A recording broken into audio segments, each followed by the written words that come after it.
আজ সোমবার 1 জুন, নতুন মাসের প্রথম দিন, নতুন সপ্তাহেরও সূচনা।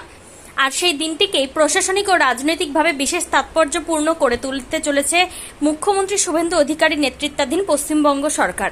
একদিকে যেমন ওই দিন রাজ্য মন্ত্রিসভা সম্প্রসারণ হতে চলেছে, তেমনি শুরু হচ্ছে সরকারের একাধিক গুরুত্বপূর্ণ জনমুখী প্রকল্পের বাস্তবায়ন। লোকভবনে মন্ত্রিসভার সম্প্রসারণের মাধ্যমে সরকারের পূর্ণাঙ্গ রূপ প্রকাশ পেতে চলেছে। একই সঙ্গে নির্বাচনের আগে দেওয়া অন্যতম গুরুত্বপূর্ণ প্রতিশ্রুতি বাস্তবায়নের পথে বড় পদক্ষেপ করতে চলেছে রাজ্য সরকার। সোমবার সকাল থেকেই রাজ্যের সমস্ত ধরনের সরকারি বাসে রাজ্যের মহিলা নাগরিকদের জন্য সম্পূর্ণ নিখরচায় যাতায়াতের পরিষেবা চালু হচ্ছে।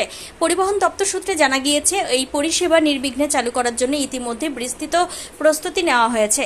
কলকাতার সমস্ত গুরুত্বপূর্ণ সরকারি বাস টার্মিনালে রাজ্য পরিবহন নিগমের আধিকারিকদের বিশেষ নজরদারির দায়িত্ব দেওয়া হয়েছে। পাশাপাশি পরিষেবা সংক্রান্ত যে কোনো সমস্যা মোকাবিলার জন্য কন্ট্রোল রুম থেকেও সার্বক্ষণিক পর্যবেক্ষণ চালানো হবে। বিভিন্ন সময় বিভিন্ন জায়গায় ট্রাভেল করো, বিশেষ করে অনেক দূরে। সেক্ষেত্রে এই যে রাজ্য সরকার নতুন যে প্রকল্প মহিলাদের জন্য বিনা পয়সায় বাস পরিষেবা, কতটা সিকিউর এবং কতটা সুবিধা হবে? এখানে ক্ষেত্রে বলতে গেলে মহিলাদের অনেকটাই সুবিধা হয়েছে। কিছু কিছু কারণে টিকিটের জন্য মানুষ যেতে পারে না, যারা মানে একটু গরিব ফ্যামিলি থেকে বিলং করে তারা যেতে পারে না, যে টিকিট ভাড়া বাসে লাগছে। বাট এই ক্ষেত্রে নতুন সরকার এই সুবিধাটা খুবই ভালো করেছেন যে মহিলাদের জন্য ফ্রি হয়েছে, তাদের সুবিধা হয় আমাদের। আর কি হলে ভালো হয়?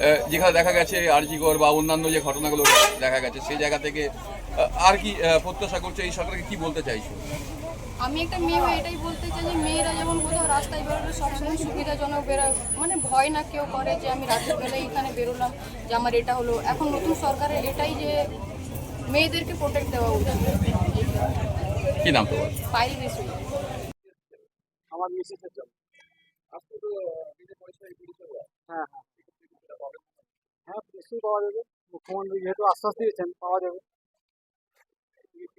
হ্যাঁ, টিকিট অনেকটাই সেফ, অনেকটাই সেফ। কনফার্ম মানে বাসের টাইমটা কনফার্ম, ট্রেনের ক্ষেত্রে ট্রেনেরও টিকিট কাটা আছে মান্থলি, কিন্তু ট্রেনটা টাইমটা ঠিক থাকে না, কিন্তু বাসটা করে নির্দিষ্ট সময় যাচ্ছে, সেই জন্য ওদের স্কুলে যাওয়া বা অফিস টফিসে সুবিধা হয়।